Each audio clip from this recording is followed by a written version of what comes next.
gempa ada korban. Ada korban, 1 orang atau 2 orang. Kemudian datang anggota PNR, bawa tandu, kemudian diangkat. Bisa? Bisa. Mana anggota PNR-nya? Ya. Sebentar. Ya, sebentar. Ya, oke. Selanjutnya. Ya. Selanjutnya cara jalan, cara lari sudah. Kemudian kita skenario-nya simulasi. Apa yang mau dibuat produk?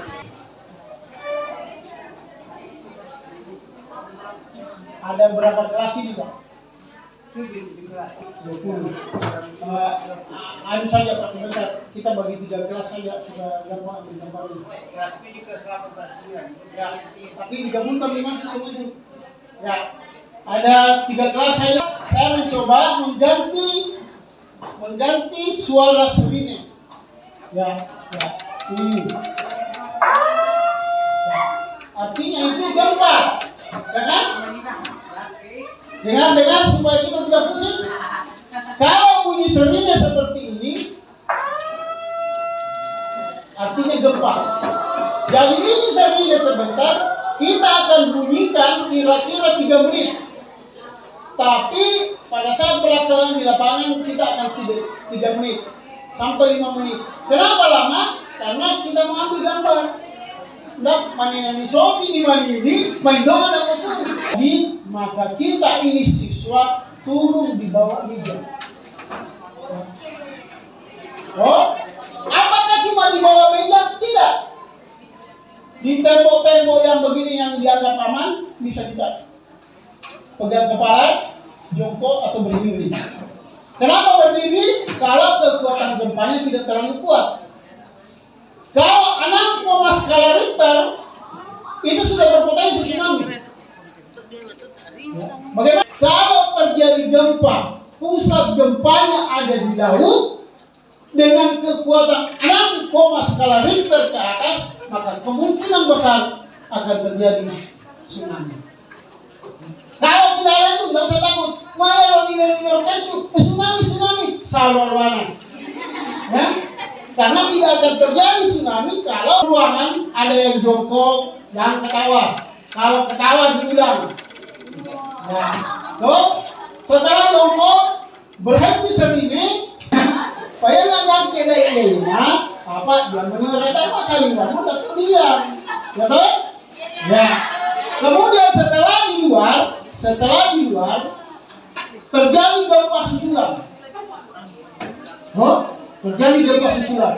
Maka orang berdiri pada saat itu karena kekuatannya sudah 6, maka dia harus sampai Malunda itu diperkirakan bisa 7 meter ke atas.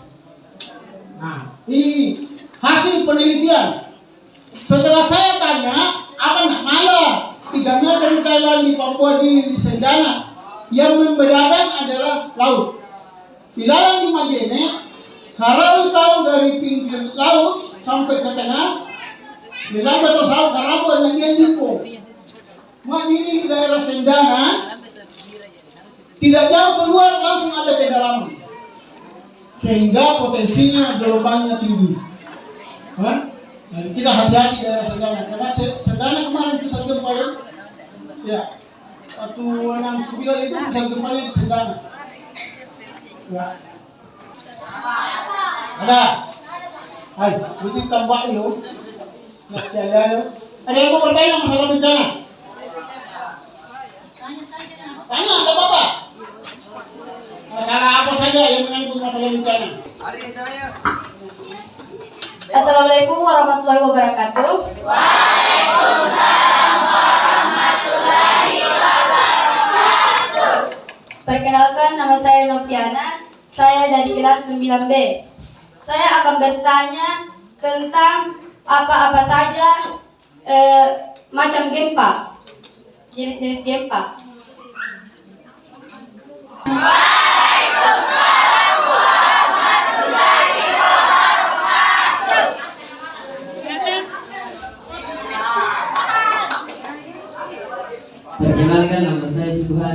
kelas 9B.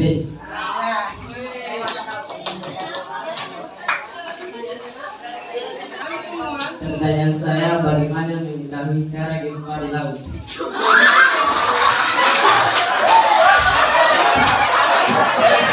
Gempa disebabkan oleh gunung meletus. Ya, bisa disebabkan gunung meletus. Tapi untuk kita di Majene tidak ada gunung meletus. Yang ada itu longsoran dalam laut. Itu kemarin di Pandeglang ya, kalau nggak salah. Itu longsoran gunung Krakatau. Yang sementara ada benteng di pinggir laut langsung datang tsunami. Ya? Nah, ada juga tempat yang bisa pusat gempa di laut. Sekarang bagaimana mengetahui di laut? Kalau pusat gempanya ada di laut dengan kekuatan 6, skala Richter ke atas, itu berpotensi tsunami. Kenapa? Karena itu di laut pada saat terjadi gempa, ada tanah jatuh turun sampai berpuluh-puluh kilometer dengan luas berpuluh-puluh kilometer.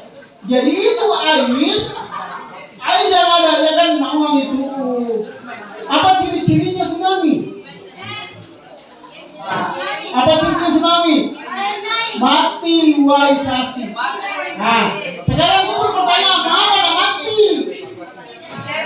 Ya, andainya seru main lo isau, laisi nando nipo.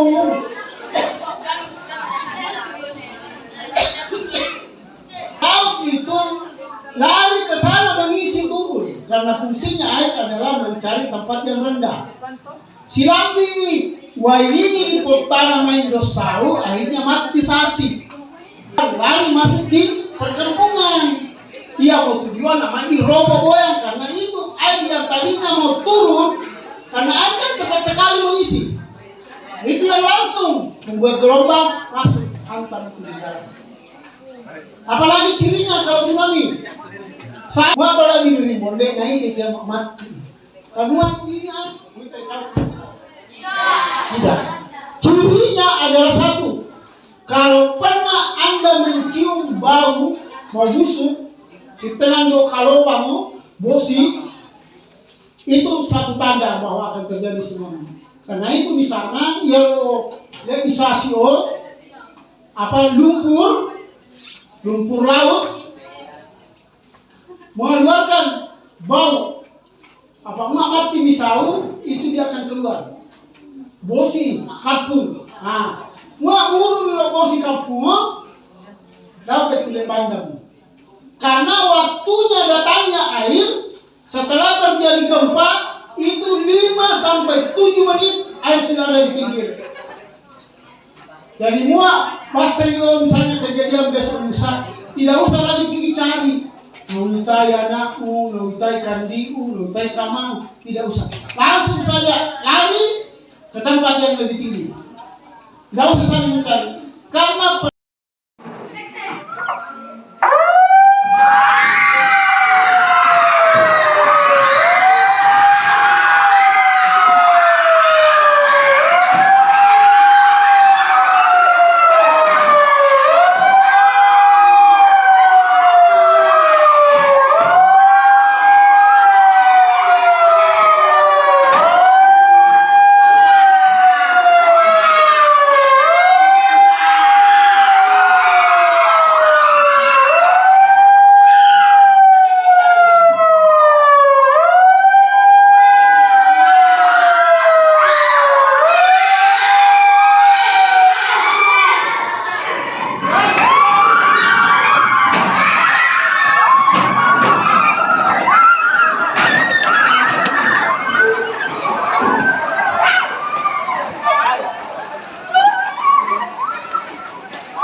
evakuasi langsung menuju tempat atau titik di mana terdapat korban. Silakan.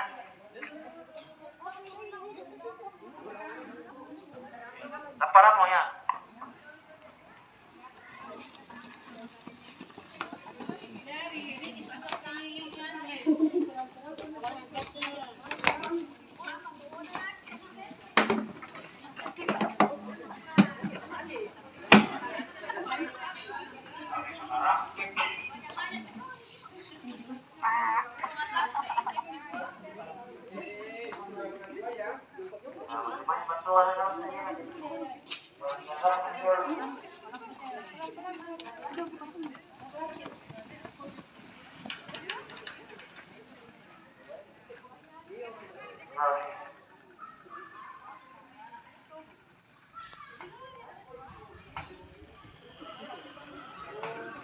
Ya, silakan siswa kembali. Siswa silakan kembali. Kalau evakuasi, jadi ada tanda yang di depan di tembok itu tanda berarti itu arah yang harus kita tuju. Berarti menandakan tanda ini adalah tanda aman yang kita harus lalui. Ya. Jadi gempa bohong, tidak ada yang bisa prediksi. Yang kedua, ini mungkin pertama kali adik-adik lakukan seperti ini ya. Ya. Ini artinya satu pembelajaran yang sungguh sangat berharga. Pelajaran ini untuk seumur hidup. Ya. Biar nanti kamu punya anak, punya suami, punya istri, itu akan Anda masih ingat bahwa tindakan yang kita pakai begini. Pada saat terjadi gempa, kita tidak boleh langsung keluar ruangan. Kalau gempanya besar, kalau gempanya kecil, bisa keluar. Kalau sudah besar tidak bisa goyang, kita sudah harus di dalam kelas. Nah, gambar ini akan menjadi dokumentasi. Ini akan ditonton orang banyak. Mungkin dikasih masuk di YouTube bahwa sekolah ini sudah belajar simulasi. Dan ini sekolah di Majene tidak semua melakukan seperti ini. Saya heran kemarin saya ditelepon mencoba untuk memberikan simulasi di sekolah ini. Luar biasa. Tepuk tangan dulu. Ya, luar biasa. Karena di sekolah di daerah Pendana, yang saya masih ingat baru kali ini sekolah di sini. Ya. Mudah-mudahan menjadi contoh di sekolah-sekolah lain. Karena ini pengetahuan, mudah-mudahan ilmu yang Anda terima ini bisa disebarluaskan. Supaya nenek-nenek kita, bapak kita, orang tua kita tidak panik mendengarkan berita. Masa don di Malunda gempa, itak main don di YouTube. Ya, itu yang kedua, saya sudah kasih tahu kalau ada gempa kecil-kecilan, itu kita hati-hati. Karena mungkin bisa terjadi pusat gempanya di sekitar kita. Tapi kalau langsung gempa besar, yakin bahwa pusat gempa jauh dari kita. Karena gempa kecilnya kita tidak rasakan. Yang rasakan orang yang berada di sekitar pusat gempa. Kemarin Malunda, orang lari ke gunung. Karena tidak memahami. Jadi kalau ada terjadi gempa, buka cepat HP-nya. Di mana pusat gempa? Kalau dia di darat, bohong kalau akan terjadi tsunami. Kalau itu pusatnya ada di laut, kalau kekuatannya di bawah 6, jangan harap untuk tsunami. Tapi kalau di atas 6, ada kemungkinan besar berpotensi untuk tsunami. Tanda-tandanya air surut. Cuman kali ini karena waktu sangat singkat juga, langsung kita masuk di inti. Karena yang tadinya harapan-harapan kita supaya pengetahuan ini bisa kita jabarkan ke keluarga. Yang kedua, apa peran seorang pelajar kalau terjadi bencana? Silakan pergi bantu. Kalau kita tidak mampu, kumpulkan donasi-donasi, kemudian kita bawa ke tempat bencana. Itu adalah salah satu pengertian kita kepada sesama manusia. Jangan bilang, 1.000 uangku, biar 1.000. Biar 2.000. Kalau kita mengumpul untuk kepentingan orang yang kena bencana itu lebih bagus daripada kita beli roti untuk kita sendiri. Sekian, Assalamualaikum warahmatullahi wabarakatuh. Waalaikumsalam warahmatullahi wabarakatuh. Salam tangguh. Tangguh, tangguh, tangguh, yes. Mungkin ada penyampaian dari Pak Guru atau masuk kembali di ruangan, saya tidak tahu. Perkenalkan, nama saya Noviana dari SMP Negeri 6 Tubuh Sendana dari kelas 9B. Apa kesan Adik sebagai siswa di SMP 6 ini setelah mendapatkan pelajaran mengenai masalah bagaimana menangani bencana, terutama gempa dan tsunami? Saya dapat memberitahukan kepada yang belum tahu tentang mengenai gempa ini. Apakah pembelajaran ini sangat berarti untuk adik dan keluarga adik? Ya, sangat berarti karena saya dapat memberitahukan kepada keluarga saya bagaimana cara menangani dan mencegah bencana. Dan apakah simulasi semacam ini masih perlu diadakan lagi di sekolah-sekolah? Ya, perlu. Karena simulasi ini sangat bermanfaat bagi SMP dan SMK maupun SD yang masih belum tahu bagaimana cara menangani dan mencegah bencana gempa. Oke, terima kasih banyak atas informasinya. Sama-sama. Assalamualaikum warahmatullahi wabarakatuh.